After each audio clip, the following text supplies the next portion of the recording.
a deep presentation on how we delayered and made the license fee extremely good value for money, particularly as Davie's left. But I will pick up on some of his themes. I'm going to blast through for about 10 minutes, just to give you a sense hopefully from the top of the radio industry with Andrew and myself, on some of the work we're doing and some of our perspectives on how well this medium is doing. It's worth saying, this is a big summer coming up. From a BBC point of view, we've got the Jubilee coming up, commercial radio doing a lot of work in Hyde Park with some of the concerts, big screens, all of that. Often at these moments, the BBC's been doing a lot on the Olympics, we're doing 24 live TV streams, all of that.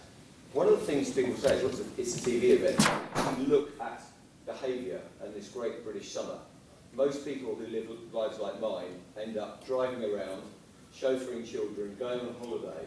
Actually, some of the biggest Olympic moments, I remember sitting in a car park listening to 5 Live as Redgrave and Cracknell came in for the gold. As all the children were screaming to get out of the car and didn't quite realise the significance of the moment. Radio will actually play a very, very big part both in commercial and BBC terms over this summer. And I think it just reinforces something that is quite amazing. This is the first transmitter, 2LO calling. 90 years ago, we'll be celebrating 90 years of radio. And, I mean, Davie's done it, but if you looked about 4 years ago, there had been this enormous growth of commercial radio, and it had been a fantastic story. But actually there were some severe questions and some profound questions about could this medium survive and prosper in a world in which there was going to be infinite choice, on demand was going to be done. I mean, were we just going to be submerged by the new?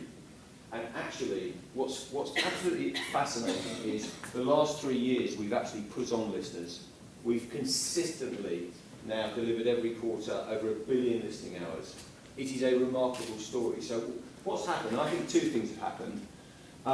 Firstly, before I tell you those 2 things, I just wanted to say that I should have done this chart up front because my background is someone, I didn't need a lot of convincing that these 2 factors were going to come into play because I'd already spent some time spending a lot of money in radio. My background is I was running the Pepsi market in the UK, then Europe, then worldwide outside the US. So I have a kind of rather lively path to flogging quite a few billion litres of fizzy pop and other things. But I was the person who kind of continued and extended the Pepsi chart as the biggest sponsorship in UK radio at that point with Foxy, do you remember that?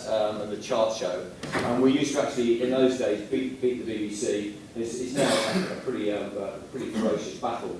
But in terms of this sponsorship, it's absolutely brilliant in terms of working through the media and critically, what we found with these types of sponsorships is they worked through, and Andrew will recognise this, onto the shop floor. I mean, if you're in a business like a soft drinks business, it's all about execution on the ground.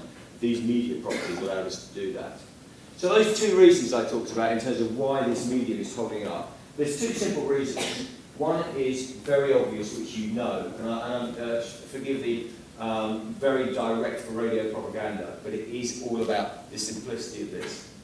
In a complex world, isn't it rather life-affirming and wonderful that this human being can talk live to you through a microphone and connect in a way that no other media can? We've actually looked at the strength of connection between a media and its audience, and nothing comes close to radio. Yeah? I mean, you get, if we're the closest in the modern market is actually a Facebook connection with the heavy user of Facebook. But actually, in terms of we're doing 7 million listeners to the Today programme at the moment, and commercial radio, there's some really big shows delivering huge audiences. This connection is very profound, it's very human. And we're also very bullish, I think, in the radio industry about the power of human curation, not just algorithmic curation. So there are people making fortunes around and from your advertising point of view, that targeted numerical is very attractive. And we are using it in the radio industry in the development of our metadata and all the various things we're driving very hard. That's going to be the second factor in terms of the technology. But this has held up. And it's not just, obviously, BBC radio. With generosity of spirit, I congratulate the Kiss Breakfast show that won the Sony for the best breakfast show, Ricky, Melvin and Charlie.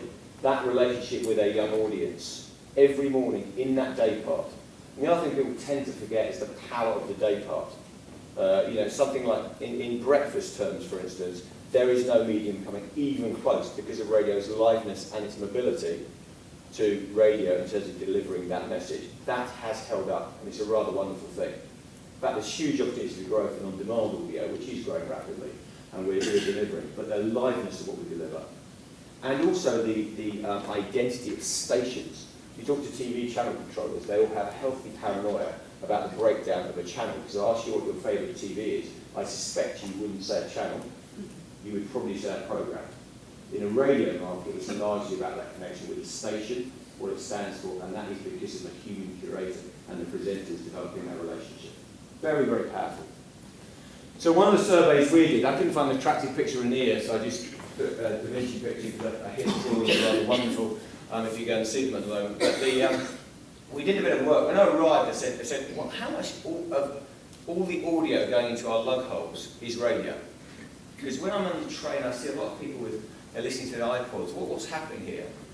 Actually, if you look at share of ear, 80% of all pure audio going in, CDs, everything, is radio. People forget just the base of connection with radio.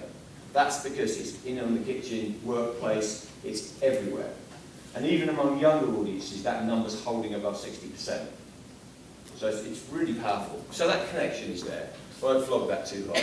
The other thing that's led to growth is simply, I think this industry, and I come from a background of radical change, this industry's got match fit in terms of technology. And one of the things I was actually convinced about was we had to do this as an industry. My background is also I've been chaired things like FreeSat, free platforms, which have done pretty well, Freeview, the iPlayer, of course, which now you can go and get Channel 4 programs, ITV. I'm a big fan of open platforms that drive growth for markets. So one of the things we did a couple of years ago was say to all the industry, and this is unique worldwide, and it's rather nice in terms of the UK, is we got together, Andrew and I, and said we need to get our metadata sorted out, we need to offer a much better service in terms of radio as a whole.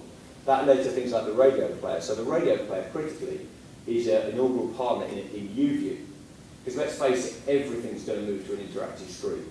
Much as I love pure audio, and pure audio will hold up, the interface is like to be a screen. Any of you with children know that you normally, I know ration screen time. I don't define the size of the screen to my children. Now as a radio guy, that's a pretty interesting thing to say. But actually the radio industry is saying, you go to the screen, you then get the audio, we will be using those screens. There's huge opportunities to monetize and creatively work with those screens, as well as have the benefit of the relationship I've just talked to you. So you end up in quite a powerful position where you've got the relationship with the presenter and the station, plus you've got the ability to monetize through all the various opportunities. And frankly, I think it's a huge creative challenge for advertisers and for broadcasters. Creative challenge. Those people that do this in too formulaic fashion are not going to win. It's the great creative forces that will come through. This is the best creative time ever if you're interested in developing a relationship with the audience for those that are good. Those that are average, I think, are really going to struggle. Lots of what we're doing. I mean, in terms of something like Radio 1, I know Clive's here from Absolute and other, you see this everywhere. It's not many people, for what it's worth, are building web pages anymore. I say to my guys, we don't build web pages, we build screens. We just build something fit for a screen. It actually changes the way you look at things when you say, is it ready for a screen? Now, obviously, this is a BBC site, but the ability to commercialise all these various things and convert a relationship is huge. And you can see across mobile devices, the industry is now working extremely hard to push a core proposition across all mobile devices. I mean, this is, in media terms, in television companies, everyone, is preserving access and making sure you get that broad reach, plus the ability to personalise. It's going to keep both things in play. It's absolutely critical. The radio industry is very aggressive in this, very front foot, working as one industry. So yes, the BBC and the commercial radio have its fun, but actually we're working utterly together as one industry, because that's how you need to work with these type of guys. That's really it. I think it's time to be extremely positive about radio. We need to work hard. Andrew will tell you in a minute what his view of things. I have to say I am still really bullish about the ability for great presenters and great editors from a human point of view to deliver services. And I think that's quite inspiring, and it's something that brands and others could learn together with us and also work on their own voices within that framework, which is how do you deliver through the radio. And I think Davie's got some points about how the quality of execution and understanding the audience is everything. Yeah, I don't particularly agree with what he said, but I thank you for creating a strong commercial network as well.